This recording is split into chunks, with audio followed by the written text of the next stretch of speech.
Today we're diving into the century-long history of the British Raj in Assam. It's a really complex story that completely reshaped a kingdom, built on the incredible wealth from tea and oil and, well, it was a story marked by decades of local resistance. So let's set the stage a little. For centuries, Assam was this region of powerful, independent kingdoms. Look at this map from 1776. This was a world that had resisted outside rule for generations. But that was all about to change, big time, with the arrival of the British in the early 19th century. We're going to break this whole story down into 5 key parts. First, how the British got there in the first place. Then, how they built this economy centered on plantations. We'll look at the local resistance, which was fierce. Then trace all the administrative changes. And finally, follow the path to independence. So how did it all kick off?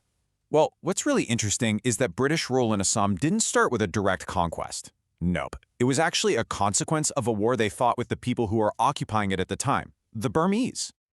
The real turning point was the Treaty of Yandibal in 1826. See, after the British defeated the Burmese, they forced them to give up all claims on Assam.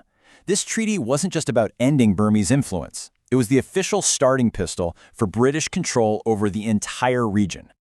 That protectorate status, it turned into a systematic piece-by-piece annexation pretty quickly. As this timeline shows, over the next 40 years, the British used policies like the doctrine of lapse to just absorb one kingdom after another. First the Kachari, then the Ahom, then the Matak, until they'd consolidated their hold on the whole region. Okay, so with Assam now firmly under their control, the British started to realize its massive economic potential. And this led to a period of intense resource extraction known as the Planter Raj, an era that was basically defined by the power and influence of British plantation owners. The administration's policies were, let's be honest, designed to favor its own people. The first set of rules in 1838 basically locked local entrepreneurs out of the tea industry. But then, when they liberalized the rules in 1854, it wasn't for the locals. Oh no. It kicked off a massive land rush for British planters, who swooped in and set up these enormous tea estates. But who was going to work on these new plantations? Well, starting in 1859, laborers were brought in from central India tied to these unbreakable contracts. It was basically a system of virtual slavery. They were transported in such horrific conditions that a staggering 10% never even survived the journey. Just think about that. And this colonial mindset wasn't just about labor. It was deeply woven into their economic policy. Take opium, for example. When the British couldn't beat the local supply, they just banned its cultivation in 1861 and created a state monopoly on sales. And this judge's suggestion here, it just perfectly captures that chilling logic. And the resource grab didn't stop with tea. Towards the end of the 19th century, oil was discovered at Digboy, and boom, another major colonial industry was born. Add coal mining to the mix, and you've got an economy completely built on extracting Assam's natural wealth for the benefit of the empire. Now, you can't just come in and brutally transform a society and its economy like that and not expect some pushback. Resistance to British rule was immediate, it was persistent, and it took a lot of different forms over the years.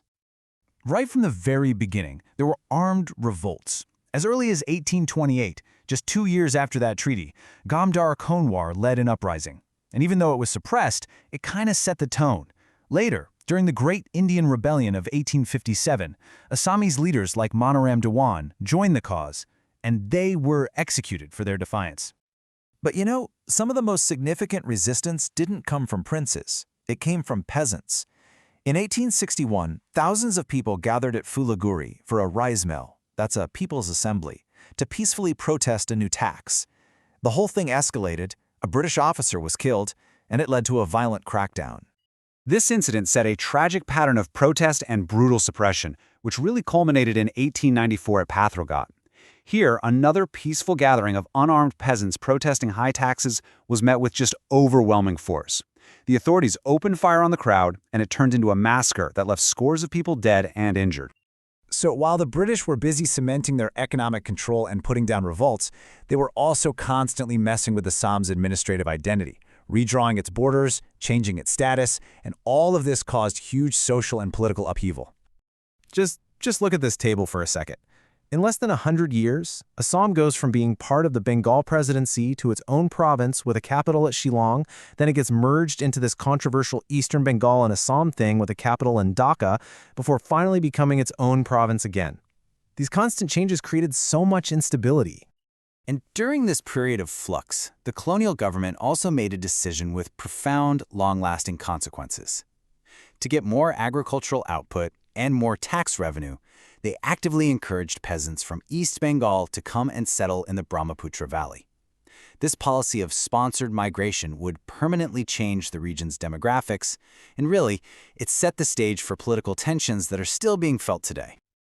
All right, in the final decades of the Raj, as we get into the 20th century, a new form of resistance starts to take shape: organized politics. It's the beginning of a slow, steady fight for self-rule. This period was a huge shift in strategy. In 1903, the Assam Association was formed, which was a signal that things were moving away from armed revolts and more toward a coordinated political movement. By 1921, it had merged with the Indian National Congress, officially linking Assam's fight with the bigger national struggle for independence. And all this political pressure, it led to a gradual but hard-won transfer of power. You can see governance evolving, right? It starts with this small, mostly nominated council in 1912. Then it expands to have more elected members in 1921, and finally you get a powerful 108-member legislative assembly in 1937, which held real local authority. This new political landscape really empowered a generation of local leaders. People like Gopinath Bordoloi and Muhammad Sadullah rose to prominence, and they skillfully navigated the incredibly complex politics of the time, ultimately shaping Assam's future as part of an independent India. So you see, the departure of the British in 1947 wasn't the end of the story at all.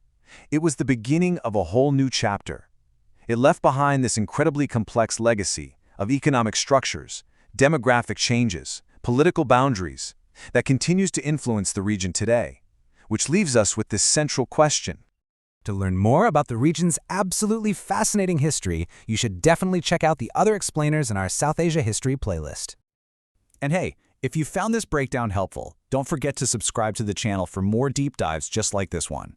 Thanks for watching.